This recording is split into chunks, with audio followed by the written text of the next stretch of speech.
Bismillahirrahmanirrahim. Assalamualaikum warahmatullahi wabarakatuh. Syukur alhamdulillah kita bisa berjumpa kembali di channel Muhasabah Fiddin. Semoga dengan perjumpaan kita ini dicatat sebagai amal ibadah dan diberkahi oleh Allah Subhanahu wa ta'ala. Salawat dan salam selalu dan tetap tercurahkan kepada junjungan alam Nabi kita, Nabi mulia, Nabi besar Muhammad sallallahu alaihi wasallam. Allahumma salli ala Sayyidina Muhammad wa ala ali Sayyidina Muhammad. Melalui kesempatan ini, tidak lupa saya doakan kepada sahabat semua, saudara semua dimanapun berada yang sedang menonton video ini. Semoga Allah Subhanahu wa ta'ala senantiasa memberikan kesehatan, keafiatan, dipanjangkan umur, dimurahkan rezeki, dimudahkan segala urusan dan tetap dalam lindungan Allah Subhanahu wa ta'ala. Amin Allahumma amin. Sahabat beriman yang dimuliakan Allah Subhanahu wa ta'ala, dalam hadis qudsi Allah Subhanahu wa ta'ala berfirman, "Wahai hamba-hambaku, kalian semua tersesat kecuali orang yang aku beri petunjuk, maka mintalah petunjuk kepadaku, niscaya aku akan berikan." Hidayah taufik adalah hidayah yang Allah turunkan kepada hamba-hambanya dengan syarat punya kemauan dan kesungguhan untuk mendapatkan hidayah. Hidayah ini akan sampai kepada seseorang manakala dia mau menjemputnya. Hanya hamba-hamba Allah yang punya persiapan yang baik, punya keinginan yang baik dalam hidupnya, dan mau berikhtiar sungguh-sungguh untuk menjemputnya, yang akan mendapatkan hidayah taufik dari Allah Subhanahu wa ta'ala. Lantas, apa sajakah sebab datangnya hidayah itu? Berikut ini 8 sebab kita mendapatkan hidayah taufik, petunjuk dari Allah Subhanahu wa ta'ala. Yang pertama adalah berserah diri hanya kepada Allah.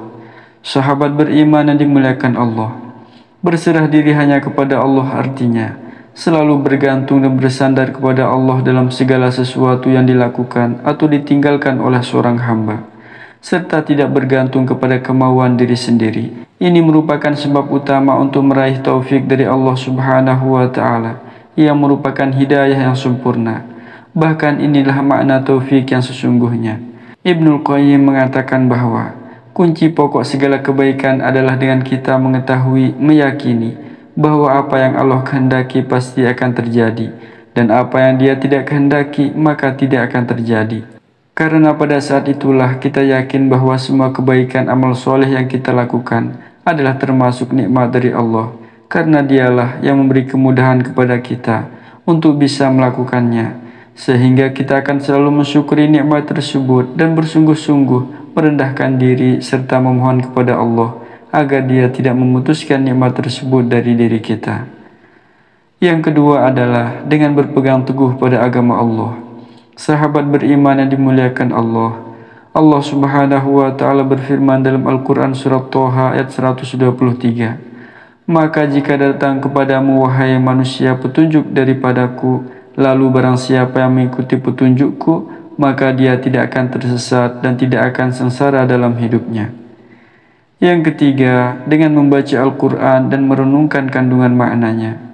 Sahabat beriman yang dimuliakan Allah, Allah Subhanahu wa ta'ala berfirman, "Sesungguhnya Al-Quran ini memberikan petunjuk kepada jalan yang paling lurus dan memberi kabar gembira kepada orang-orang mukmin yang mengerjakan amal soleh, bahwa bagi mereka ada pahala yang besar."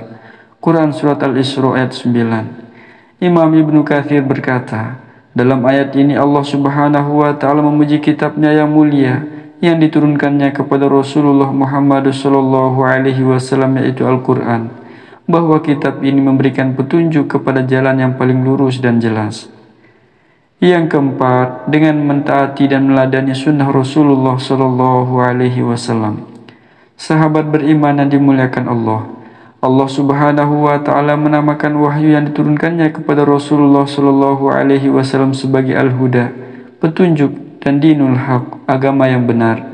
Dalam Al-Quran surat Al-Fatah, Allah Subhanahu wa Ta'ala berfirman, Dialah Allah Subhanahu wa Ta'ala yang mengutus Rasul-Nya dengan membawa petunjuk dan agama yang benar, agar dimenangkannya terhadap semua agama, dan cukuplah Allah sebagai saksi. Para ulama ahli tafsir menafsirkan al-huda, petunjuk, dalam ayat ini dengan ilmu yang bermanfaat dan dinul haq, agama yang benar dengan amal soleh. Ini menunjukkan bahwa sunnah Rasulullah Shallallahu Alaihi Wasallam adalah sebaik-baik petunjuk yang akan selalu membimbing manusia untuk menetapi jalan yang lurus dalam ilmu dan beramal. Yang kelima, dan mengikuti para sahabat radhiyallahu anhum dalam beragama. Sahabat beriman yang dimuliakan Allah. Dalam Al-Quran, surat Al-Baqarah ayat 137, Allah Subhanahu wa Ta'ala berfirman, Jika mereka beriman seperti keimanan yang kalian miliki, maka sungguh mereka telah mendapat petunjuk, dan jika mereka berpaling, sesungguhnya mereka berada dalam perpecahan. Ayat ini menunjukkan kewajiban mengikuti pemahaman para sahabat radhiyallahu anhum dalam keimanan, ibadah, akhlak, dan semua perkara agama lainnya. Karena inilah sebab untuk mendapatkan hidayah, petunjuk, taufik dari Allah Subhanahu wa Ta'ala. Yang keenam adalah dengan mengikuti akhlak orang-orang soleh sebelum kita. Dalam Al-Quran, Allah Subhanahu wa Ta'ala berfirman, Mereka itulah orang-orang yang telah diberi petunjuk oleh Allah, maka ikutilah petunjuk mereka. Quran Surat Al-An'am ayat 90. Dalam ayat ini Allah Subhanahu wa Ta'ala memerintahkan kepada Nabi Muhammad SAW untuk meneladani petunjuk para Nabi alaihi salam yang diutus sebelum beliau, dan ini juga berlaku bagi kita umat Nabi Muhammad SAW. Yang ketujuh, dengan berlapang dada menerima Islam. Sahabat beriman yang dimuliakan Allah Subhanahu wa Ta'ala. Dalam Al-Quran, Allah Subhanahu wa Ta'ala berfirman, Barang siapa yang Allah kehendaki untuk Allah berikan petunjuk kepadanya, niscaya dia melapangkan dadanya untuk menerima agama Islam. Dan barang siapa yang dikehendaki Allah kesesatannya, niscaya Allah menjadikan dadanya sesak lagi sempit, seolah-olah ia sedang mendaki ke langit. Begitulah Allah menimpakan siksa kepada orang-orang yang tidak beriman. Quran Surat Al-An'am ayat 125.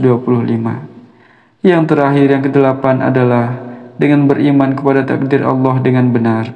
Sahabat beriman yang dimuliakan Allah, Allah Subhanahu wa Ta'ala berfirman dalam Al-Quran Surat At-Taghabun ayat 11, Tidak ada sesuatu musibah pun yang menimpa seseorang kecuali dengan izin Allah. Dan barang siapa yang beriman kepada Allah, niscaya dia akan memberi petunjuk ke dalam hatinya, dan Allah Maha mengetahui segala sesuatu. Imam Ibnu Katsir berkata, makna ayat ini, seseorang yang ditimpa musibah dan dia meyakini bahwa musibah tersebut merupakan ketentuan dan takdir Allah, sehingga dia bersabar dan mengharapkan balasan pahala dari Allah Subhanahu wa Ta'ala, disertai perasaan tunduk berserah diri kepada ketentuan Allah, maka Allah akan memberikan petunjuk ke dalam hatinya dan menggantikan musibah dunia yang menimpanya dengan petunjuk dan keyakinan yang benar dalam hatinya. Bahkan bisa jadi dia akan menggantikan apa yang hilang darinya dengan yang lebih baik baginya. Sahabat beriman yang dimuliakan Allah Subhanahu wa Ta'ala, itulah 8 sebab kita memperoleh petunjuk, hidayah, taufik dari Allah Subhanahu wa Ta'ala. Semoga kita semua diberikan petunjuk, hidayah oleh Allah Subhanahu wa Ta'ala. Amin, Allahumma amin. Wallahu a'lam. Wassalamualaikum warahmatullahi wabarakatuh.